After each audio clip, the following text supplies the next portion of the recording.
बिस्मिल्लाहिर्रहमानिर्रहीम। अस्सलामुअलैकुम वीवर। ख्वाबों की ताबीर चैनल में तमाम वीवर्स को खुश आमदीद। आज की वीडियो में सूरज ग्रहण के मुतल्लिक आपको बताएंगे। वीडियो की तरफ जाने से पहले आपसे एक छोटी सी गुजारिश है कि अगर अभी तक आपने हमारे चैनल को सब्सक्राइब नहीं किया तो चैनल को सब्सक्राइब कर लें ताकि हर नई आने वाली वीडियो सबसे पहले आप देख सकें। तो चलते हैं अपनी आज की वीडियो की जानिब।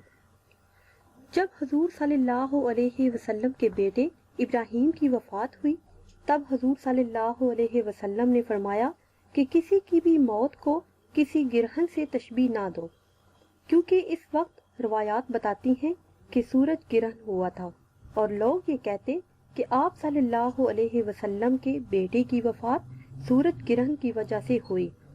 हुजूर सल्लल्लाहु अलैहि वसल्लम ने फरमाया कि नमाज अदा करें और जब सूरज ग्रहण हो तो जिक्र करें।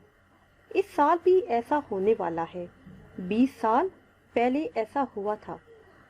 सूरज का 100% हिस्सा चांद के पीछे छुप गया था। अब पूरे 20 साल के बाद सूरज ग्रहण होगा।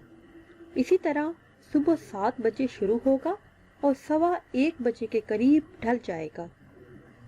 जब मुकम्मल सूरज ग्रहण हो तो इसकी तरफ देखना ठीक नहीं, और ख़ास तौर पे हामला ख़वातीन को।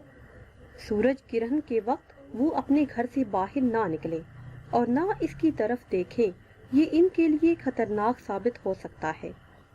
व्यूअर्स, ये थी हमारी आज की वीडियो। उम्मीद करते हैं कि आज की वीडियो आपको पसंद आई होगी। अगर ये वीडियो आपको पसंद आई है तो इसे शेयर करें और लाइक करें, और नई वीडियो के लिए हमारे चैनल को सब्सक्राइब करें।